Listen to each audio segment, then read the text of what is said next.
Om Brahmanandam Brahmasugadam Kevalam Yanamurtim Twandvatitam Gangandasadrisham Tat Pramasya Dilaksham Ekam Nityam Vimalamachalam Sarvadi Sakshibhutam Bhavatitam Trigunarahitam Sadgurum Tam Namami Narayanam Padmabhavam Vachishtam Shaktim Chatatputra Parasarancha Vyasam Sukham Godapadam Mahantam Govinda Yogindramatha Shishisha Shri Shankaracharya Matasya Padma Padam Chastam Lakancha Shisham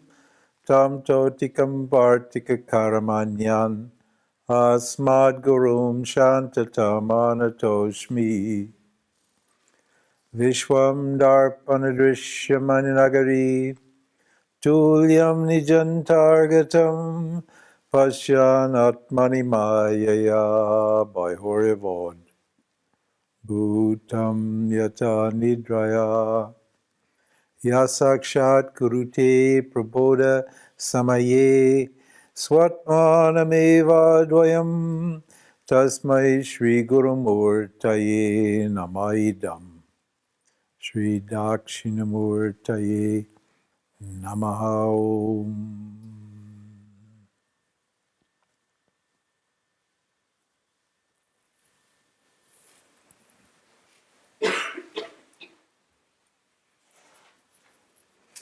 Okay, good.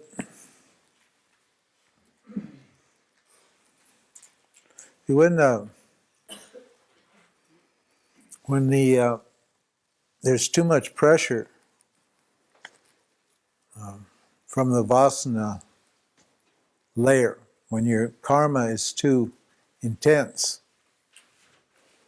it stresses your subtle body.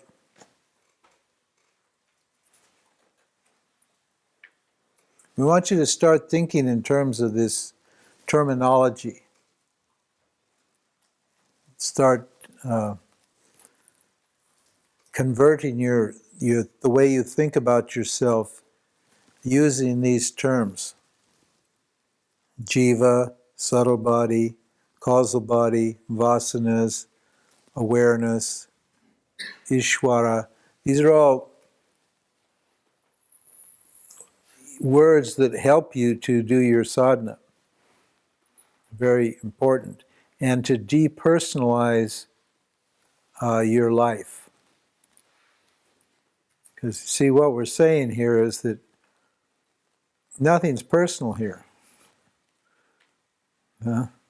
When you start really carefully getting down into the basics of reality, you can see that there's really no special individual person here. If you may have tried some of these direct path teachings will show you, or vipassana. Vipassana, you can. One of the purposes of vipassana is to show you that there's no special person. It just gives you the experience of no special person. You first start in vipassana by cataloging the sensations that come in from the outside, and then you at the next stage you get more subtle and you start cataloging the sensations that come from the causal body, because the subtle body is like a buffer between the outer world and the vasanas. It's like a buffer. It's an in-between state. And information is coming in here all the time, and information is coming in from here all the time. From the gross and the subtle, information is coming in here. And once you get a read or a fix on these stimuli, the subtle ones and the sense information, then you're meant to look and see if there's any person to whom those belong. Because we believe when we don't know we're awareness, we believe we're this person, we're this subtle body. That's what we think. And that method shows you that there's actually no person here for who's responsible for these things. See? The jiva, the ego, is that part of yourself that owns actions. It owns actions. Means it says, this is mine. This is mine. And so you're tortured by your thoughts and your feelings. You have bad feelings and bad thoughts. And you say, you think they belong to you. That you're tortured by them because you think they belong to you. If you understood that they belong to Ishvara, then you wouldn't own them, you wouldn't take responsibility for them, and they wouldn't be yours.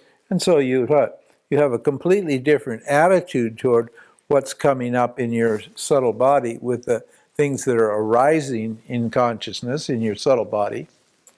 You have a completely different attitude than if you thought they were yours. Because you don't care about other people's stuff, do you? You don't care about Ishvara's stuff. You care about your stuff. So if you see that it's all Ishvara's stuff, you don't care because it belongs to Ishvara. And it does belong to Ishvara, as we pointed out here, as you're starting to get clear. We can't find anything anywhere in this world, in this creation, that actually belongs to me. We said earlier that, when I asked you earlier, I said, well, just exactly what did you create? Like if you created something, then maybe you could say that I own that belongs to me. But in fact, when you actually start to look into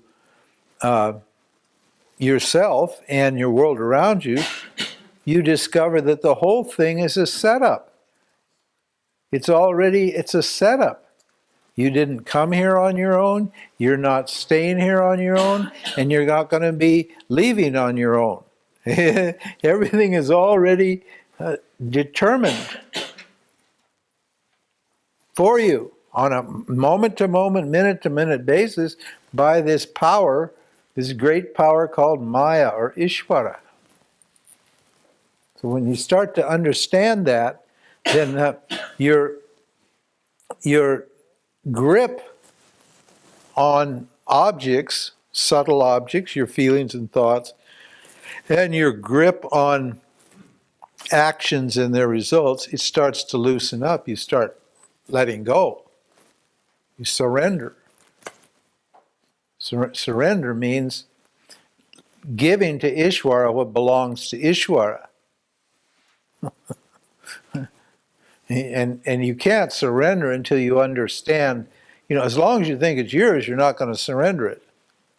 But when you start to understand the big picture, start to look at reality as it really is, then you can understand that, hey, just a minute, all of this belongs to Ishvara. So why am I fretting about it? I didn't, if I create it, then I can be responsible. But if I didn't create it, then I'm not responsible, am I? Then I can turn it over to Ishvara. This is what we call surrender, or turning your life over to God. Let go and let God. You may have heard that saying. Let go of your stuff and give it to God. Well, you know, without this explanation, you won't do that, because you'll always have a doubt. Well, maybe this actually is my stuff. Maybe this is my body. You think this is your body? Huh? Yeah, you do. Hey, you think it's your body. When somebody touches you, huh? You say, don't touch me. You don't even think it's your body, you think it's you, because you say me. Don't touch me. Me means you think it's you.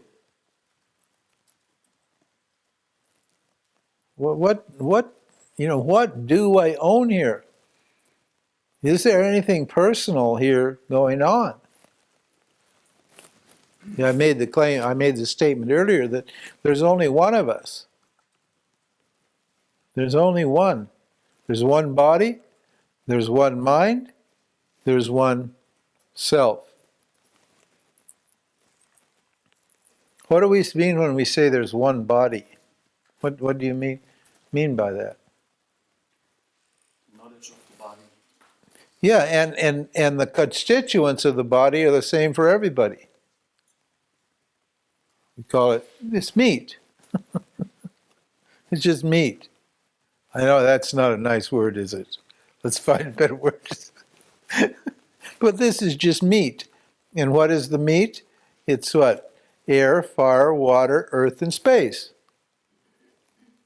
Now, is your body any different from any of those elements? Is there any element in your body that is different from air, fire, water, earth, and space? No. Absolutely none. Not one thing in this body is different from anything in any other body. So, how does it become personal? How do you get the notion that this belongs to me? Where does that come from? That's a strange thing, isn't it? Just this meat tube, it's been given to me by who knows who, we'll call it Ishvara. Somebody gave me this meat tube, and I say, it's mine. So it's peculiar, isn't it, how we think? Isn't it strange? But you see, in that thinking, there's so much misery, isn't there? In that owning, in that owning of this, there's so much misery, taking responsibility.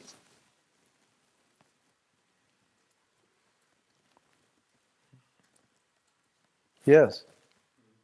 One interpretation for what makes us unique is synonyms would be our personality and individuality based on our own special belief system, which we developed and which helps us to cope with the situation with which we get confronted. And we feel well when our belief systems help us to get along good, and when our belief systems don't work on the situation, then we feel bad. That's a universal phenomenon, though, isn't it? It doesn't belong, that whole type of thinking, you didn't invent that type of thinking. In fact, everybody feels that way, don't they? Everybody thinks that way. So, is that personal thinking? Huh? What about your emotions? My feelings, okay? If I say you're a jerk, you say, you hurt my feelings. You hurt my feelings. Excuse me, are they your feelings? Like, for example, I'm angry because you hurt my feelings. Now, the anger that I feel, that's a hurt feeling. Or depressed, I feel sad that you hurt my feelings. You could, either one. Is sadness unique to any person? Is your sadness a special kind of sadness? Huh? The story is Yeah, sure. But everybody's got a story. So is the story special? No. Stories are just how we what? Everybody explains everything according to their story. Huh? In other words, the fact that we make up stories about ourselves is universal to everybody. Everybody does the same thing. Yes. One could say we feel still sad and angry because we didn't get trained to feel serenity and calmness when we get confronted with situations, with extreme situations. Unconditioned Shakti, so to say. Our Shakti did not yet get conditioned in such a way. It's still raw energy which then goes free, and it's not guided towards the conscious, logical way of awareness, but pure emotional outbursts. I don't understand. Well, it's what I would like to say. That it's a training thing that some people like doctors get trained to stay calm and serene, centered. Oh yeah. When they get confronted with a shocking situation. Yeah, that's right. Accident when blood and split bones are scattered everywhere, and they have to knit it all up. Yeah, yeah. And other people just have to look away and are shocked for the rest of their lives. Yeah. Never get over it. Right. Yes. But is that training unique to only? Is that not a universal thing? Both of those, both the looking away and the other, the dispassion. Is the dispassion that doctors are trained? Is that dispassion different from one doctor to another? No. No, it's not. It's just a state of mind. It's just a state of mind. The other is just a state of mind too, like horror or disgust. Now, when I feel horror or disgust or something, I mean, I don't really want to look inside my. They cut my hole. They pulled this open, and they put this little machine in there to keep my chest open, and then they're in there fiddling around. I really didn't want to look at that all that much. I'm glad I was out. I'm glad I wasn't there. But okay, states of mind, dispassion, for example, is that personal? No, there's nothing personal about that. Is jealousy personal? Does it only belong with certain people? No. Everybody knows what it is. Yes. So there is actually no romantic term of soul. Soul in this sense is it's a bundle of impersonal vasanas collected in a subtle body, and it looks personal when it isn't. That's right. Yeah, absolutely. The soul or the individual is just a notion that what I'm experiencing belongs to me and is unique to me. That's a feeling that everybody has, isn't it? I'm special, I'm unique. Now, is the feeling I'm special, I'm unique, is that a special feeling? No. It isn't, but it's not a special feeling because everybody feels that way. Isn't it? Everybody thinks they're special and unique. So tell me exactly what actually belongs to me.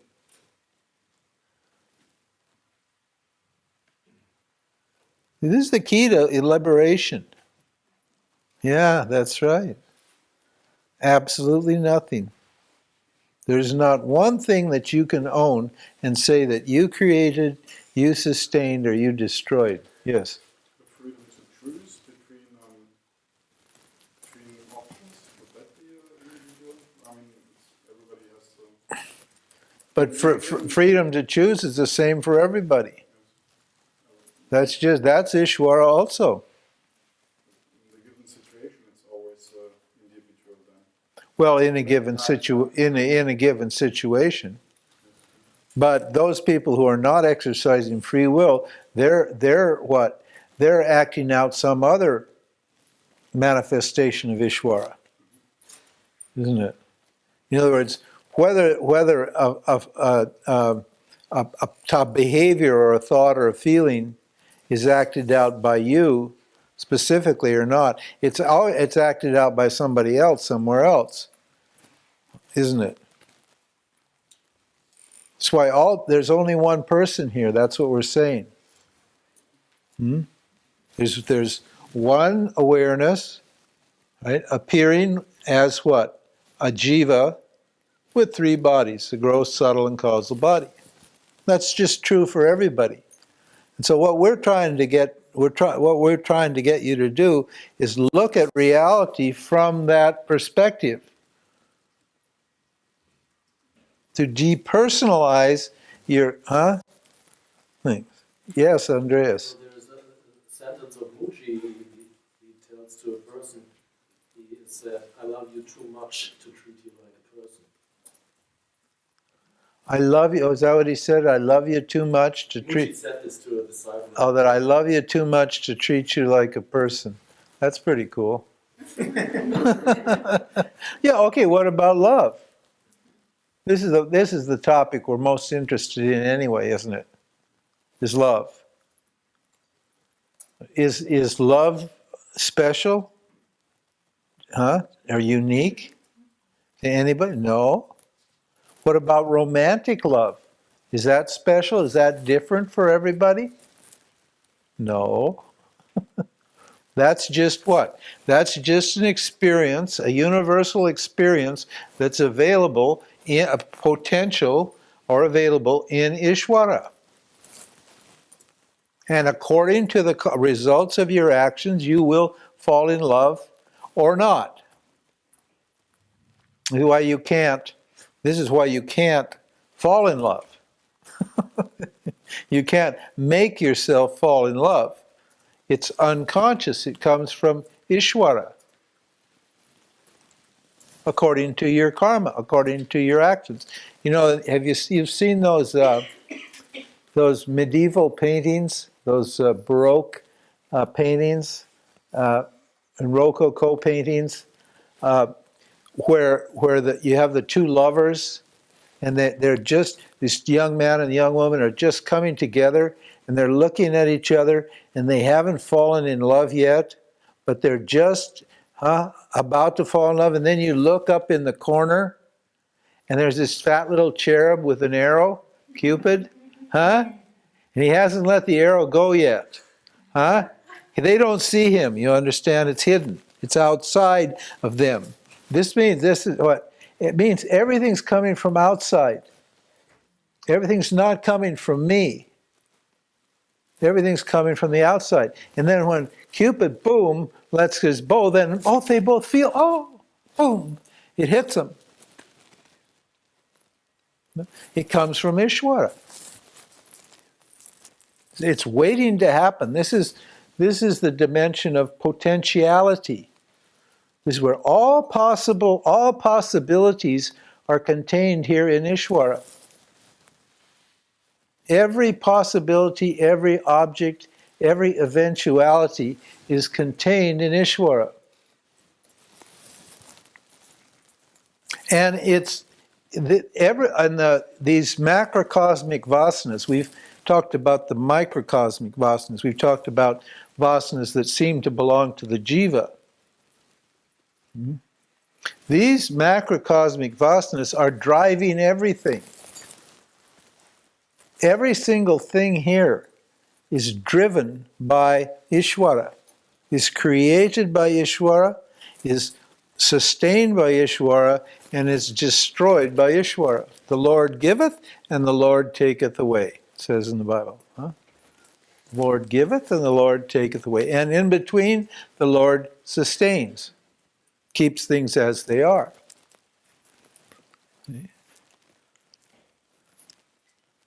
So who am I then?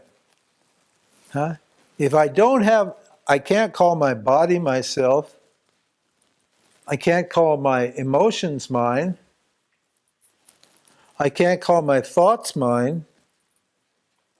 I can't call the objects in the world mine. I mean, actually, people go writing papers saying, I own this building or the woods. I own this tree. I mean, isn't that crazy? Huh? People actually, you can go to these buildings and there's all these documents that say, I own this forest and I own this house. And huh? How does that happen? You know, it's obvious that it all belongs to Ishvara, huh? But I want to believe that it belongs to me. See this notion here? This is where all the problem is. That's why I say that the key to enlightenment is understanding Ishvara. Because once you understand Ishvara, you cannot maintain your identity as a person, as a unique, special, individual person. You cannot do it.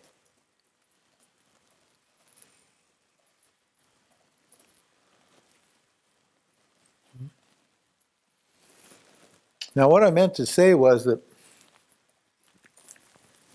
this subtle body,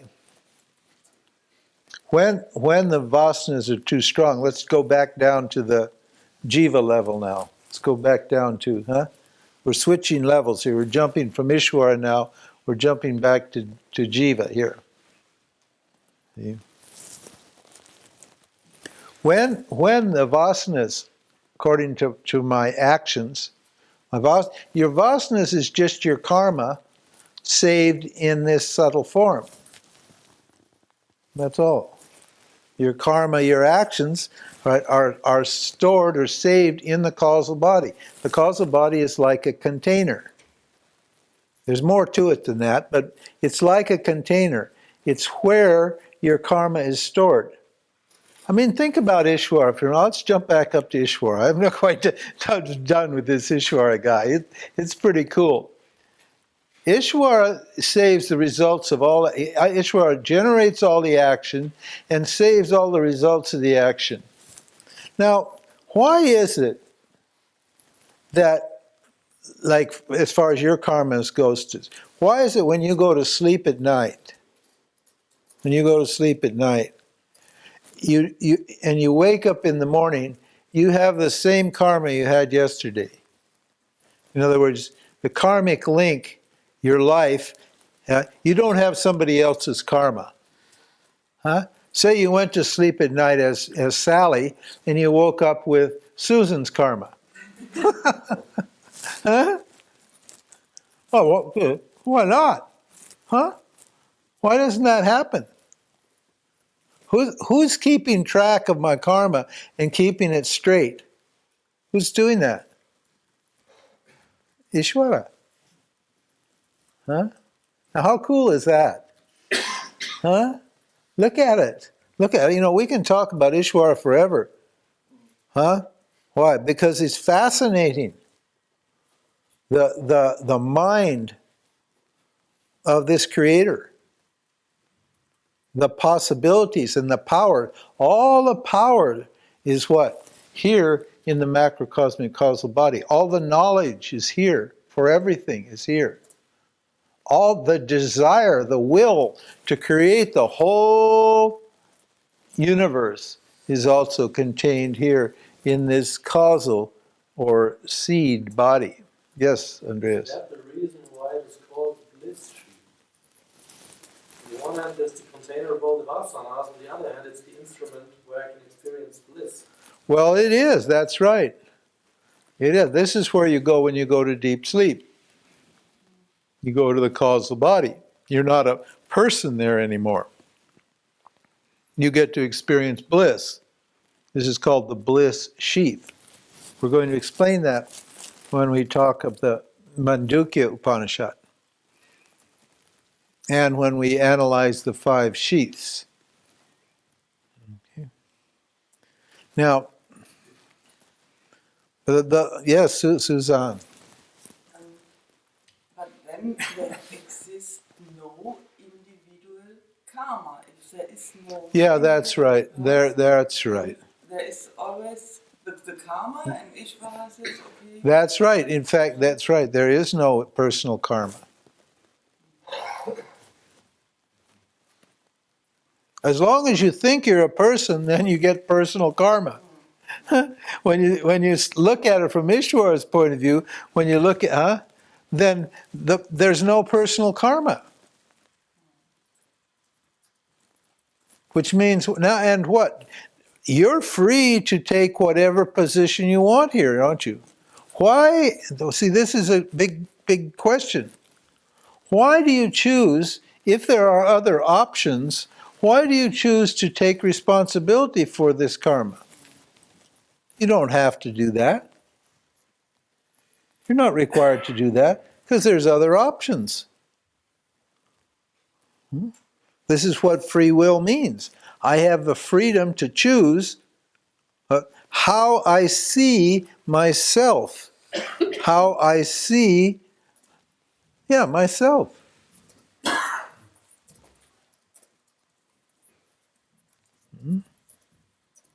Now, yes, sir. This body is not special, it's not unique, it's not mine.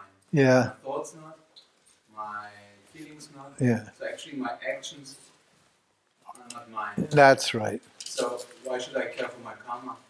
You don't. If you know that, you don't care for your karma. And that's why enlightened people don't care what happens.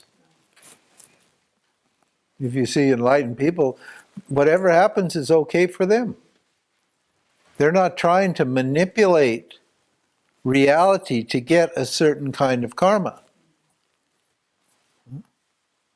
People were surprised when I got this angina, and they were particularly surprised in the hospital, because I just climbed on the bed and laid down, and I was just very relaxed and joking, and the doctor said, "Gee, this is the strangest person I've ever operated on."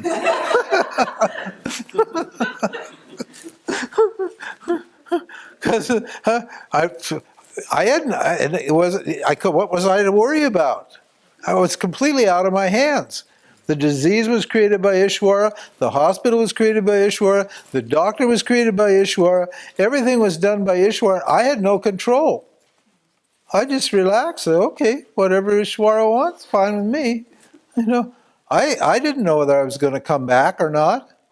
I didn't know whether I was going to wake up or not, dead. Wake up dead? No, dead means you don't wake up. I didn't know. Yeah. You should, I don't care about your karma. So I don't have to care about karma yoga. That's right. Karma yoga is only if you take yourself to be a karmi. Karmi means a doer. The karma yoga is for the karmi, for the doer. Huh? And whenever you're thinking about, whenever you're acting as a doer, then you better act with the karma yoga attitude. If you know very well you're not the doer, then you don't do karma yoga. You realize Ishvara is the doer.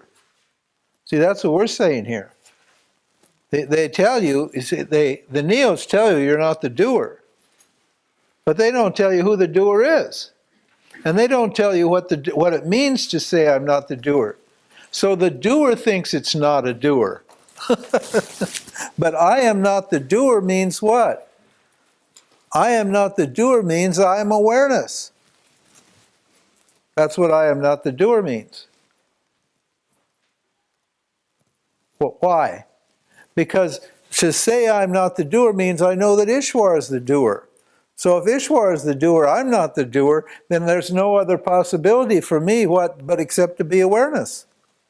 That's the only other choice I've got. That's what the meaning of that statement, I'm not the doer, is.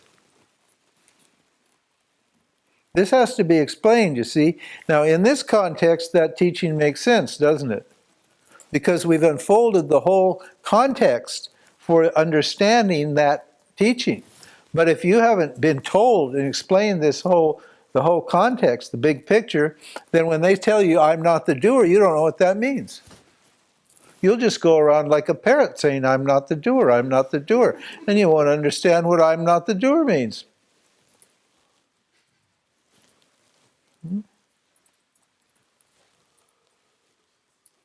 You have to keep inquiring into this, see? It's over and over and over again. Because this is the whole key here to freedom. It's such a pity that the modern spiritual world, the neos and everybody else, leaves Ishvara out of the picture. They just can't deal with God. Because so much misery has been inflicted under the name of God, in the name of God, that everybody has thrown Ishvara or God out, the baby out with the bath. Huh? That's the problem. They've just said, they looked at religion, and religion has given God such a bad name that nobody wants to know about God anymore. And particularly the spiritual people, they're the most atheistic people around. Huh? This teaching came from India, and India is the most theistic place there is. Because they understand Ishvara. That's why India is such a cool place. That's why people like it there. And that's why the Indians handle their poverty way better than we handle our prosperity. That's the reason. When you go there and you look at these people and they haven't got a pot to piss in, and they're smiling and generous and happy, and they got time for you, and they're just beautiful people. And you come over here and you find people who have everything, and they're cranky and nasty and selfish and fearful, and you say, excuse me? Well, the whole difference is what? This knowledge of Ishvara.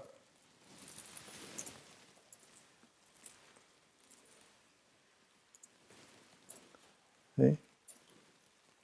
It's such a shame in the modern spiritual world. They've thrown out Dharma, they've thrown out karma, thrown out Ishvara, thrown out values. All of the things that really are helpful in removing ignorance of myself, and getting clarity. Ignorance means what? We're just getting clarity about reality. The ignorance just goes. The more you contemplate this way, the more you investigate along these lines that the scripture is setting up, the more clear everything becomes. Your vision, the vision of non-duality, gets established in your mind. Yes, You Andreas. can say this God is a conclusion, or it's a result of a logical conclusion, logical thinking, because I can clearly see that nothing is me. It's not my feelings, not my thoughts, not my actions. This is not a claim. If I think about it, Yeah, it's not a claim. so this God it's a logical. It's totally logical. There's no belief involved in it. You see how we got to it? You actually are accepting this fact, aren't you? I'm not trying to convince you. All I'm doing is pointing out all of these facts, and suddenly it becomes clear that what? I'm not that Ishvara is what? Responsible. Ishvara is the doer, that everything's happening by the grace of God. Now, what is the implications of that statement? I can relax. When you really understand that, then there should be a great emotional release. Wow, thank you very much. That's great. Yes. But you call it Ishvara, God, Yeah. not awareness. That's right. Awareness is not God. God is awareness operating Maya. See, because for awareness, there's no creation, is there? In awareness, there's no objects. There's no creation. There's no subtle body, no gross body, and no physical body. None of the objects that are appearing to awareness are actually in awareness. How do you get there? get where? to this meaning, to this that clay. And there's awareness existing outside of. How did you get there? How did I get there? Well, I contemplated the scripture. The scripture says that that's the way it is. Okay. So You read the description, you think that's it. pardon? You read this description and you think that's it. No, I don't think that's it. No, because the script. There's no proof Yeah. Oh yeah, there's proof. Okay. in the scripture. Huh? In the scripture. Well, no, the scripture's just meant for your own contemplation. That directs your contemplation. Now I have to investigate and see whether that's true or not. Now, when you look at awareness, you are awareness right now. What can you find in awareness? Huh? Everything. Well, everything's within the scope of awareness. That is, everything is known by awareness. But in awareness itself, is there anything? Huh? Okay, but is everything that's in awareness? See, this is a very subtle point, because the word in, we need to. That's why I tried to give you a little hint there, but you didn't quite get it. So, okay, the word in. Okay, is there a tree in awareness in you? Huh? Well, if there's a tree in you, then how do you see? Awareness is your seeing. Awareness is your knowing. If there's a tree stuck in there, and a house, and a cat, and a dog, and so forth, how are you going to see anything? Your seeing, your awareness is going to be cluttered up by objects. So the objects that are in awareness will be what? Conditioning how you see everything. But is that true? I don't know. Maybe they do. No, I mean you have to look and see if there actually is anything in awareness. Now, here's the problem is Maya. See, this is very, very tricky. This is a very, very subtle point. Maya projects the objects, and the objects are like reflections in a mirror. So it looks like, remember we did talk this mirror thing. It looks like the objects are in the mirror, doesn't it? The mirror is invisible. The mirror is not, in the mirror the objects are not there, are they? The mirror is, because if you take away the objects, if you take away, say you got a mirror of your face, a mirror is, now you take away your face, has the mirror disappeared? Because if the face is in the mirror, then when you take away the face, there'll be a hole. No, there's always something in the mirror when Maya's operating, but where Maya's not operating, there's nothing in the mirror. Huh? I've never seen a mirror without anything reflected on. Well, okay, that's right, because we're here in samsara. But just think about it clearly. Just think about it clearly now. You can get this. You can get this. When you take, see, okay, here I am looking at a mirror. Now, does my image go inside the mirror? No. It doesn't get in the mirror, does it? It doesn't enter in the mirror. The mirror stays pure, because when I take my image away, the mirror, what? It's just clear. There's no record of my face in it at all. And then another object comes, the object doesn't get through the mirror and go sit inside the mirror and start reflecting like the mirror does. It just what? It just appears on the surface of the mirror. So where you're being fooled is, you're being tricked by Maya, by perception, by experience. Just like those lines we showed you. It looks like those lines are different, but those lines are the same. And it looks like the objects are in the mirror, but the objects are not in the mirror, they're on the mirror. This is why in the Bhagavad Gita, Krishna says, all the objects are in me, but I'm not in them. Means I'm free of them. I'm the mirror that's always free of them. They appear on me or in me, they appear as objects in me, but I don't ever get into them, or they don't ever get into me. So it's just an illusion. This is what Maya means. I understand it. I do understand it. Well, that's the only way you're going to, that's all there is to it, is to understand it. But you want some special experience that proves it, right? No? Experience.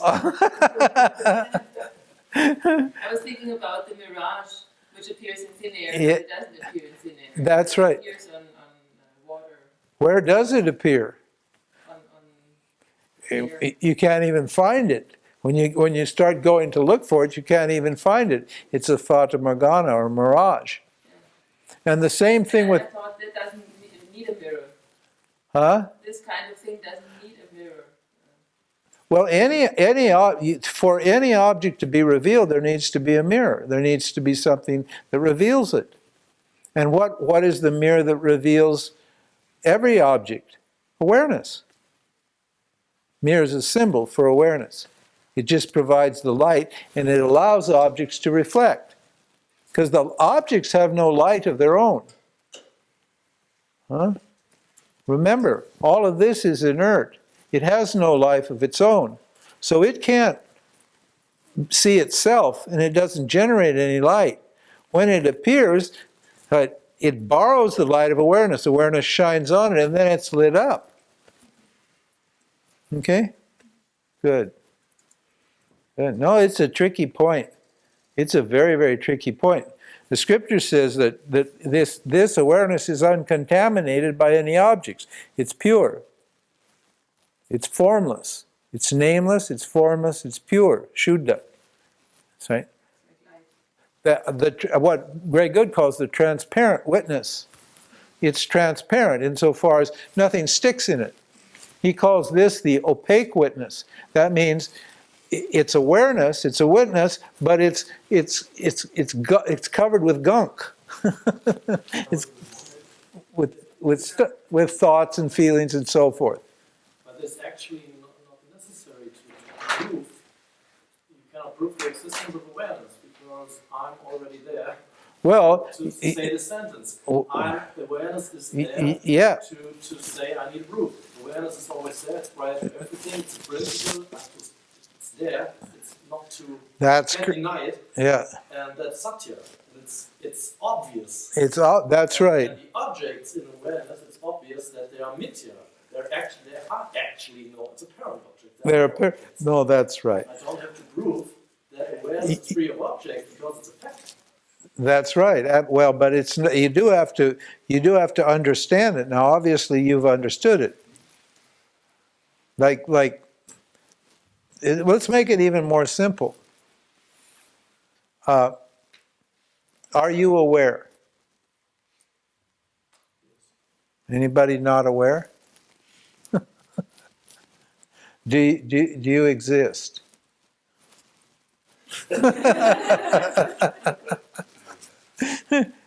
What are the two most obvious facts about yourself? That you're aware and that you exist. It's like I said, use the example of gravity. Now, you don't think about gravity every minute, even though gravity is operating every second on you, speaking on your body. On your body, gravity is operating 24/7. When you're awake, you're asleep, whatever it is, it's subject to the force of gravity. And you exist and you're aware 24/7 also. All the time. You never don't exist and you're never not aware. But what? You don't pay any attention to that. You don't think that's a fact. Huh?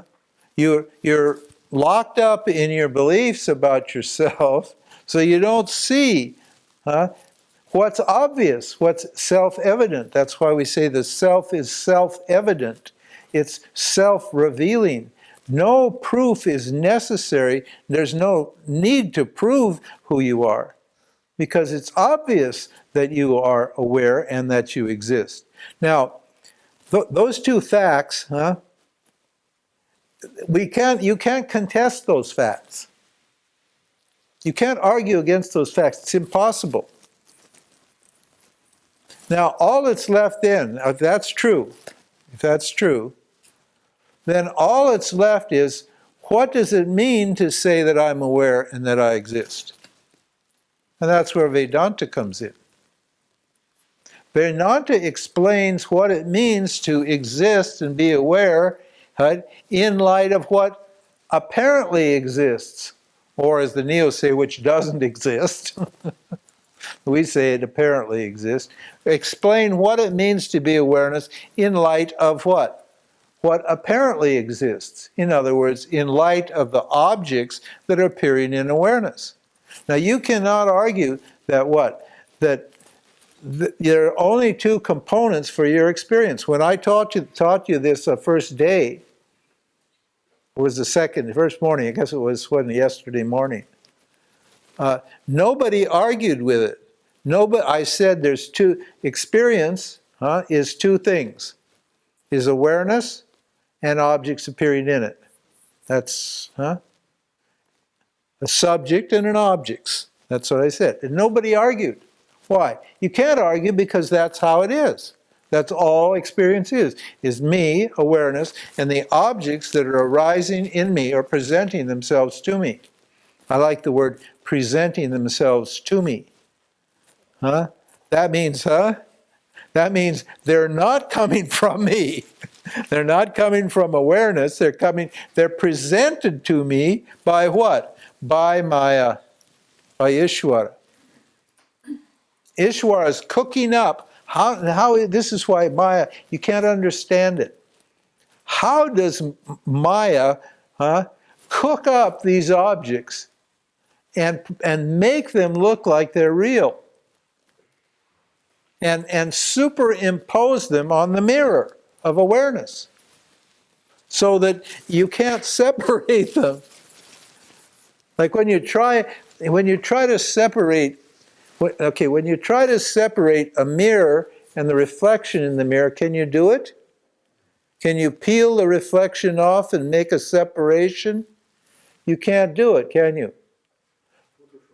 What? Huh? Photoshop. With Photoshop you can do it. No, how do you separate, this is experience and knowledge now. How do you separate the mirror from the reflection? That's it. Knowledge.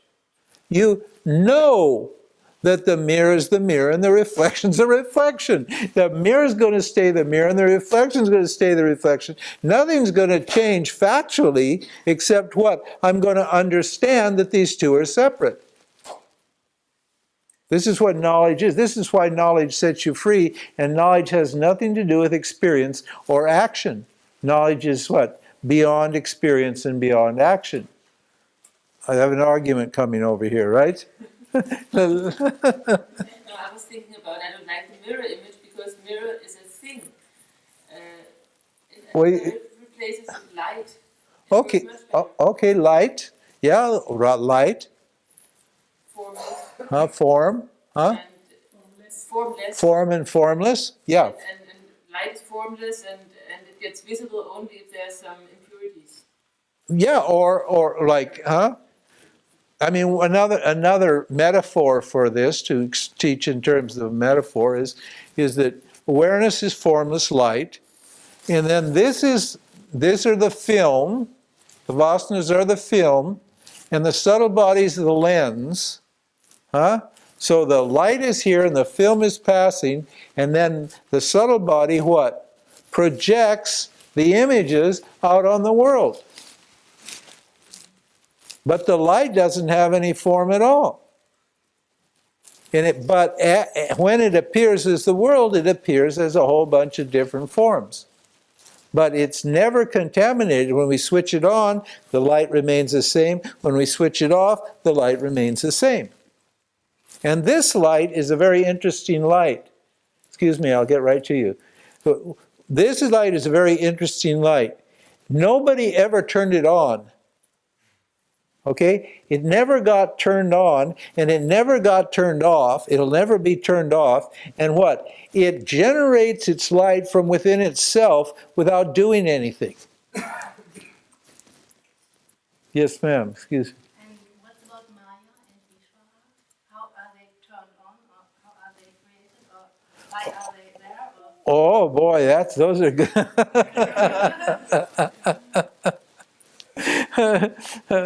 Yeah, there's no answer to that. We can't say why they're there. But there is an answer. Huh? What is that? They're just apparently there. If I take a stand in awareness as awareness, I see that there are the objects are actually awareness. They're just apparently objects. So awareness is free of object as a fact, but it looks like that they were objects. No, yeah, but she's saying, why does Maya do this? Isn't that right? Huh? Her question is, why does Maya do this? Now here's the answer to that, okay? Who's asking the question?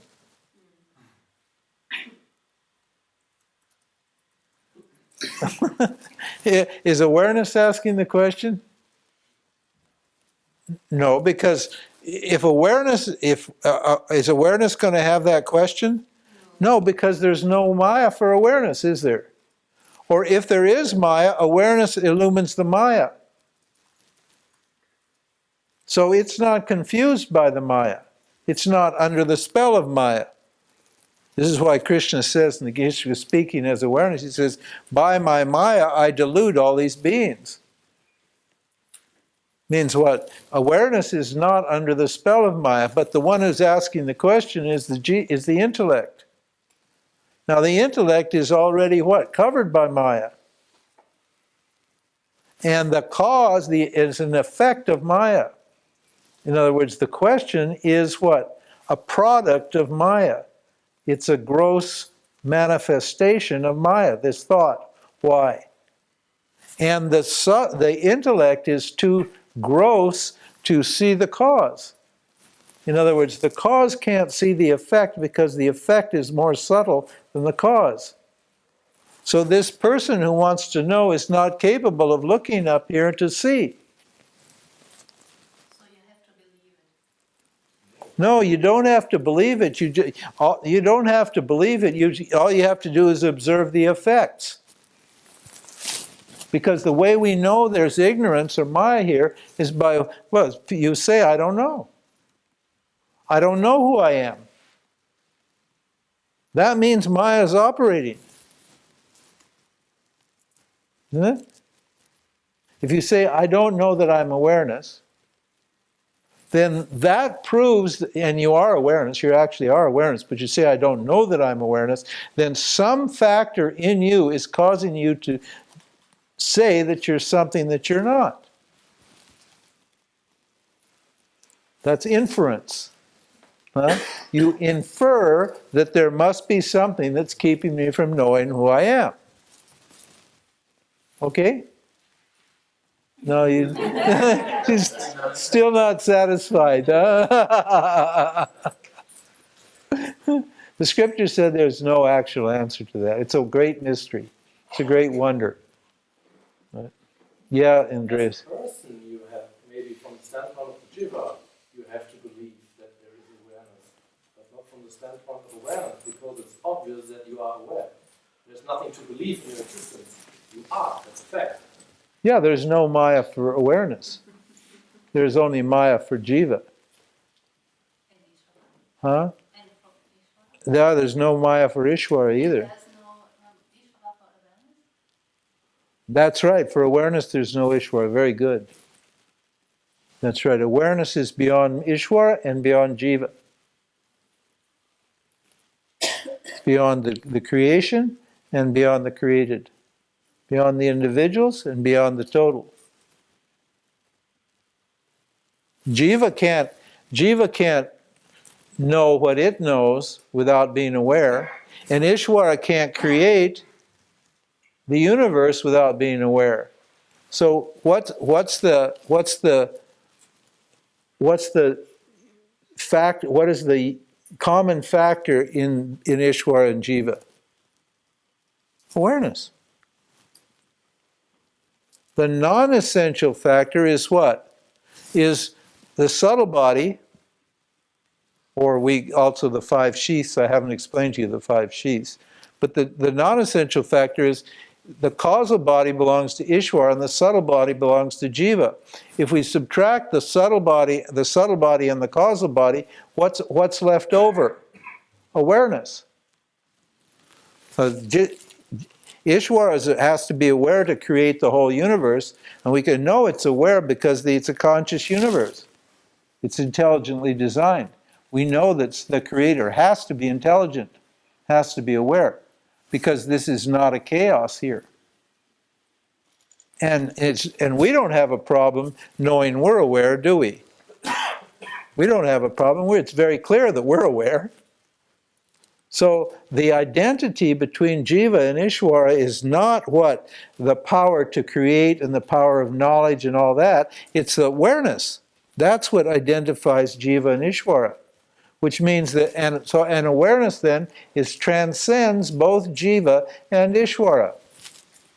And you can see it in the chart. It stands above Ishvara and Jiva.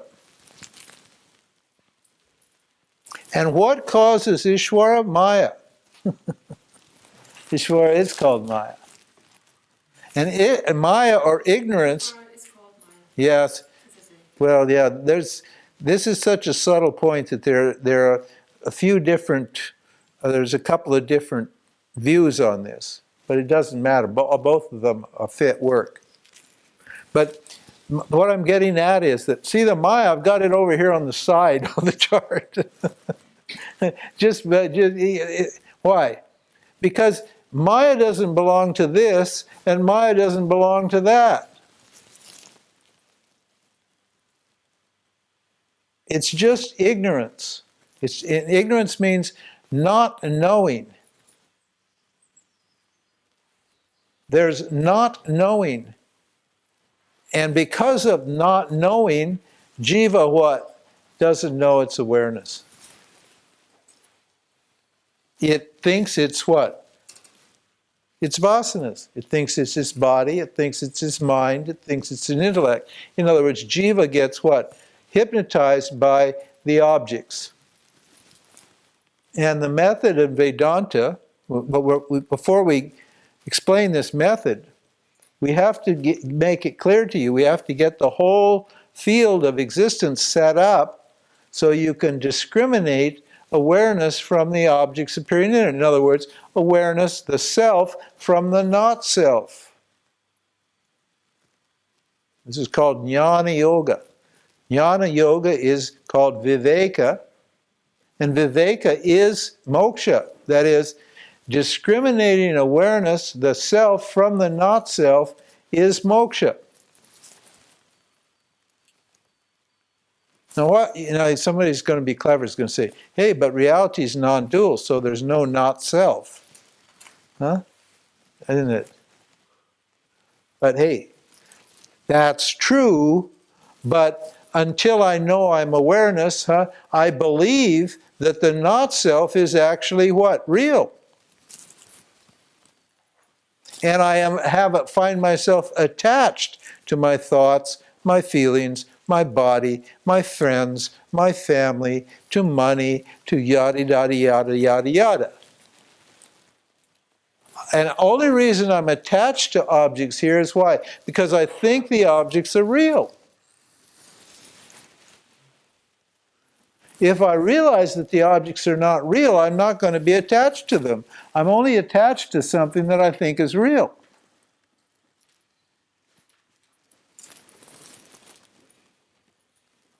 So yes, sir. And what about Brahman? Brahman is awareness. Same. Brahman is Chit. Sat, Chit, Ananda. Chit means awareness. It's Brahman. Brahman means what has no limits. That's the meaning of Brahman. Now normally that's a problem, because often a problem. It's a bad word, and I stay away from that word because it's like the word God. Yeah, that's what I thought. Because people think it means big. Huh? They think it's special or big or beyond or, But before you said that Ishwar is God. That's right. Huh? So the two gods. Yeah, there's two Ishwaras. There's two Ishwaras. Ishwara means awareness minus Maya, and Ishwara means awareness plus Maya. So we need to understand. That's why there's a confusion in the scripture.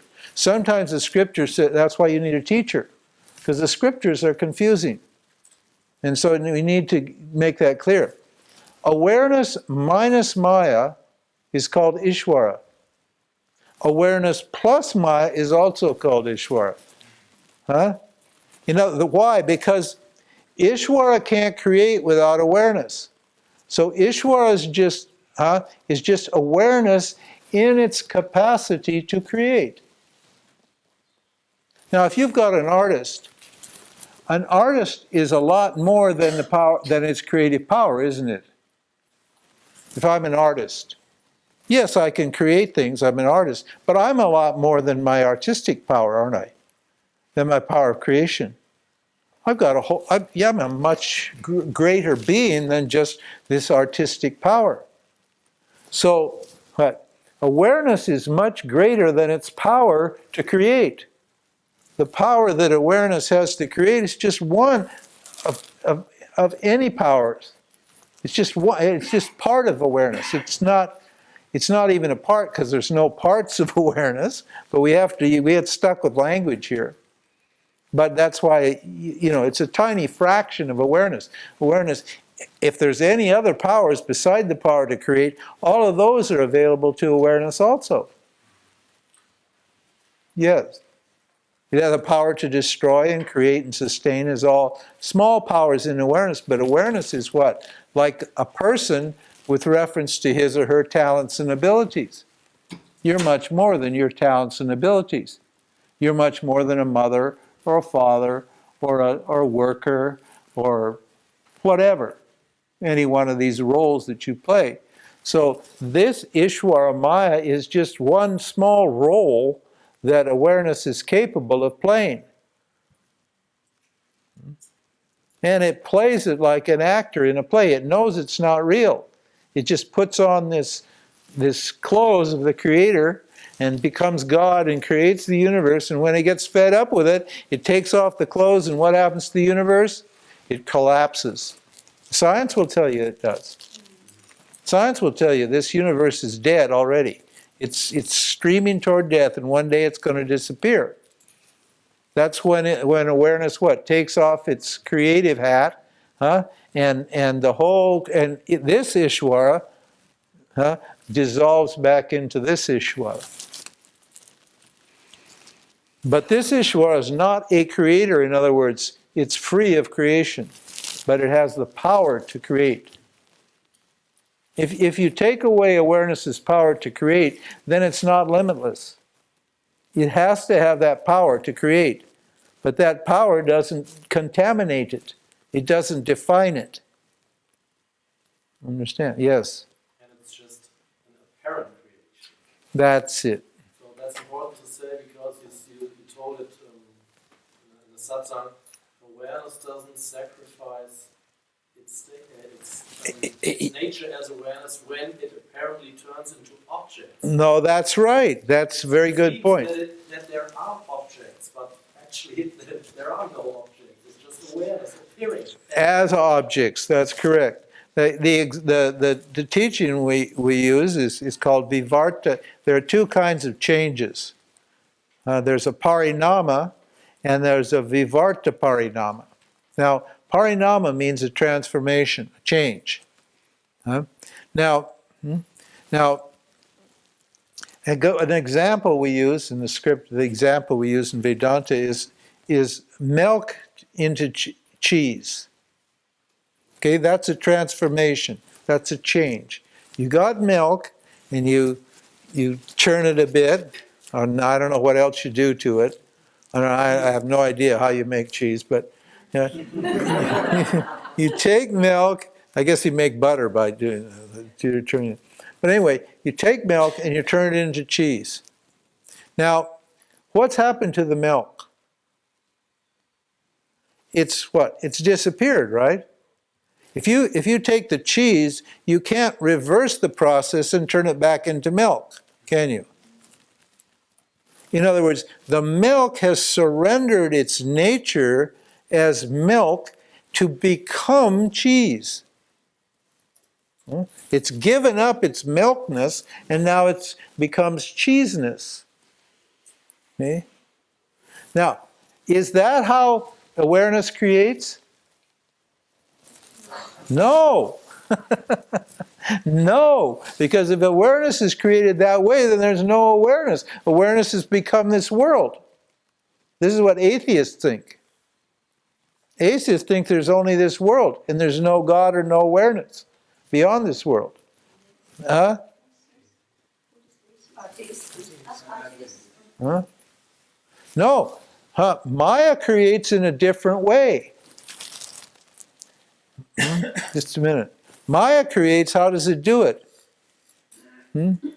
It causes awareness to appear as a world, like an image in a mirror. It generates the appearance of a world, like a hologram. And that, it makes it look like reality is dimensional, that awareness is here and the world is there and that time and space exist. It lends dimensionality to what? Awareness. But there's no dimensions in awareness. There's no time and no space in awareness. There's no causality either, because there's no time and no space. So there's no separation between the cause and the effect in awareness. Understand? But Maya generates this thing, and has awareness turned into that? No. Awareness has retained its nature as awareness, and Maya has transformed it, apparently, into the objects. This is why you can get enlightened, because the objects are not real. If the objects are real, you can't get rid of them. You can't remove them, because what's real can't be changed, cannot be destroyed or created or anything. What's real cannot be created or destroyed. But these objects are not real. These objects are what? Just created out of thin air, purely out of awareness. So when we investigate those objects, what happens? They collapse and destroy. They're resolved back into their source, and awareness stays the same. Doesn't change at all. It was never affected. It's never affected by the objects that are appearing in it. Just like a mirror is never reflected by the reflections in it. Never affected by the reflections in it.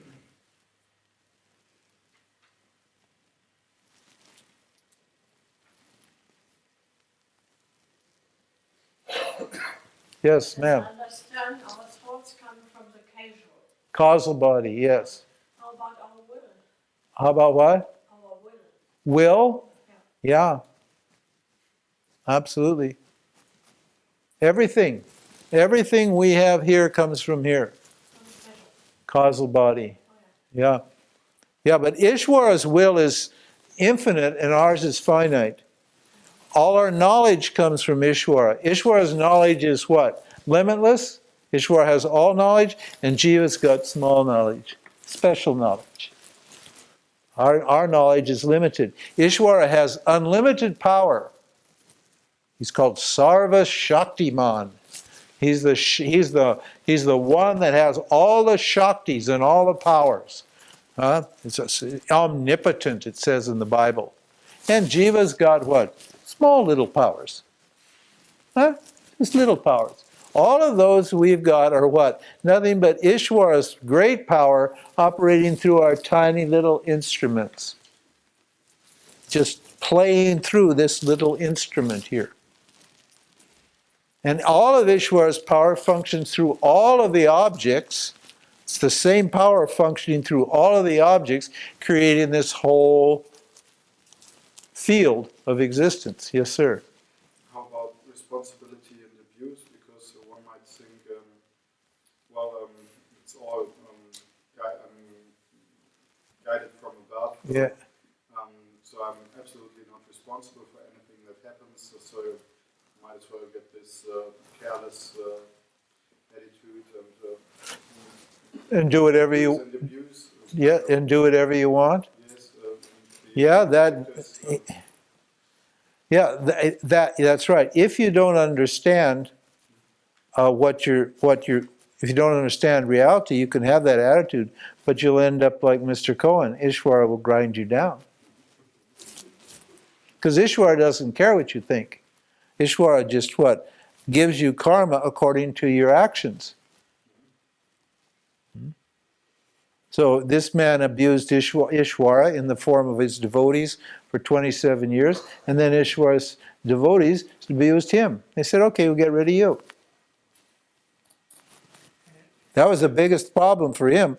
You can just tell he wants to get back. He's trying to be humble and nice and pretend that he's okay, because he's just been stripped of all his power. And to make it clear, if a man or a woman as a child, it was given by Ishvara. Yeah. And then he get enlightened and said, no, I have no karma anymore.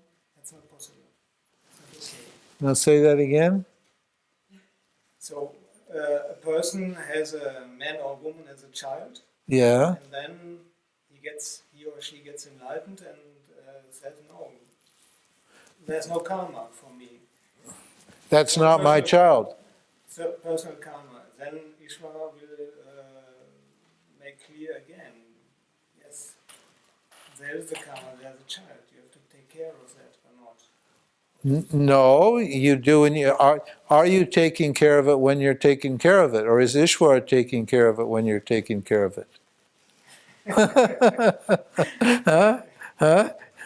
My wife raised her daughter. She never thought it was my daughter. From the very beginning, she never thought that her daughter was her daughter. She always felt that it came from Ishwara, from some, and she was just a caretaker for that daughter. Yeah, but she did it. Well, did she do it or didn't she do it? I don't know. Huh? If Ishwara is doing it, am I doing it? If you know that Ishwara is doing it, are you doing it? This is why you can relax when you're playing these roles. When you're a mother or a father, you can relax because you know that Ishwara is doing it. So you don't have anxiety about the results of the action. So you just do the action with dispassion, freely. You don't expect any result from it. Now that's if you're expecting a result and you get angry at your children, then that means what? You don't think Ishwara's doing this here, you think I'm doing it. And because I want a certain result from my children. I want my children to be like I want them to be.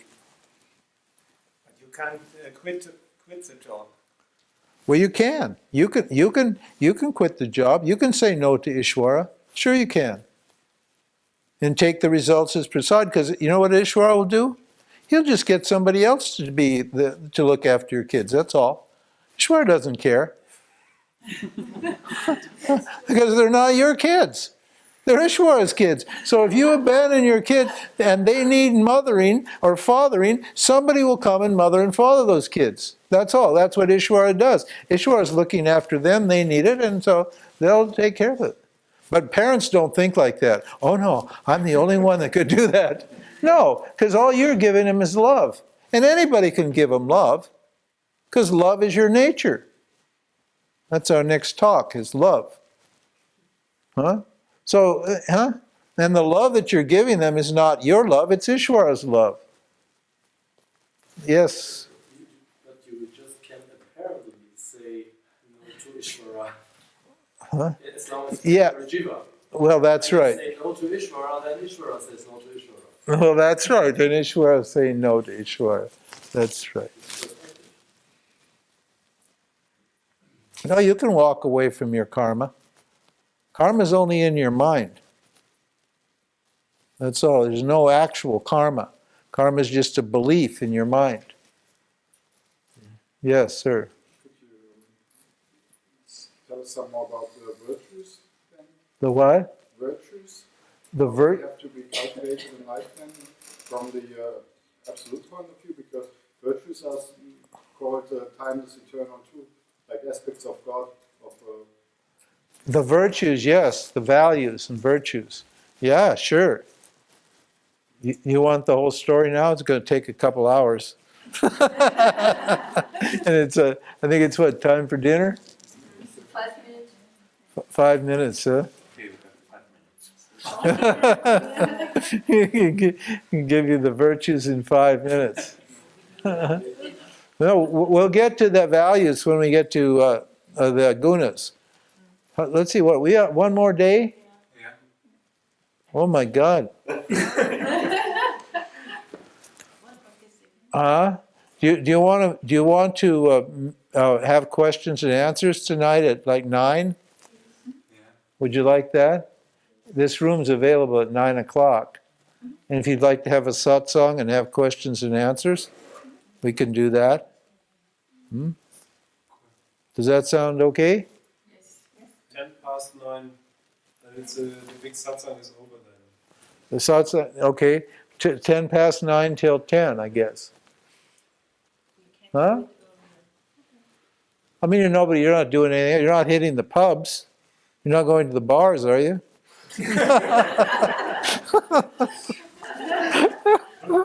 Have anybody got a date tonight?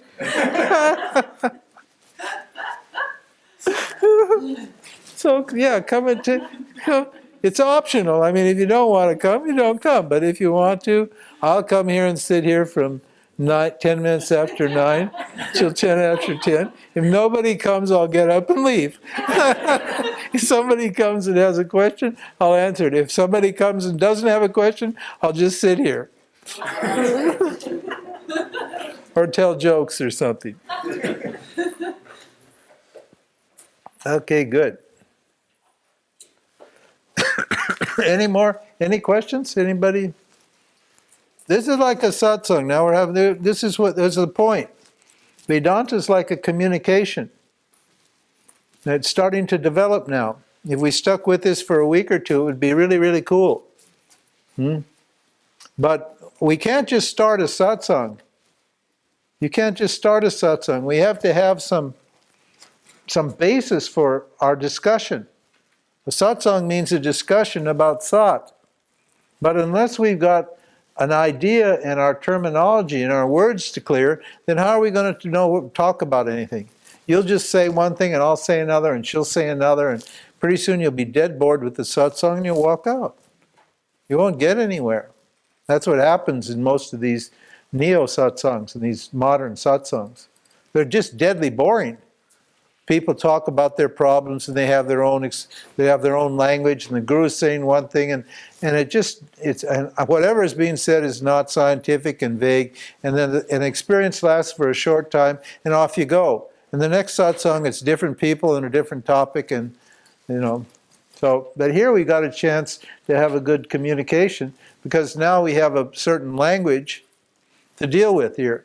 We're pretty clear about what we're talking about, and we can keep on topic. And my job would be just to see that we stay on the topic. That's all. So yeah, come at 10 after 9. We'll have a satsang.